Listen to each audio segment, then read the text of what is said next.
Nikola Tesla, Elektr davrining afsonasi. Shams Tabriziy, Rumiyga ilohiy oziq beruvchi sufiy. Imom Buxoriy, Hadislarni tartiblovchi muhaddis. Xolid ibn Valid, Allohning qilichi nomini olgan musulmon qo'mondoni.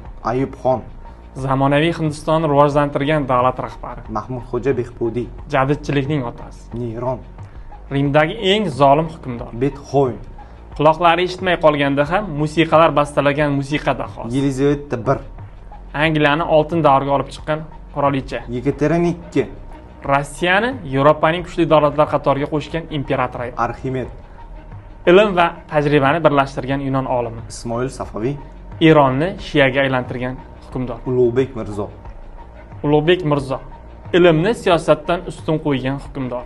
Jahongir Mirzo, Amir Temurning sevimli o'g'li. Gerodot, Tarix otasi. Nefertit, Misr malikasi. Mao Zedong, Xitoyni sotsializmga aylantirgan davlat rahbari. Charles de Gaulle, Ikkinchi jahon urushidan keyin Fransiyani rivojlantirgan davlat rahbari. John Locke, Huquqiy davlat g'oyasini yaratgan olim. Thomas Edison, Ixtirolari bilan dunyoni yoritgan olim. Saroy mulk xonim. Amir Temurning tayanchi.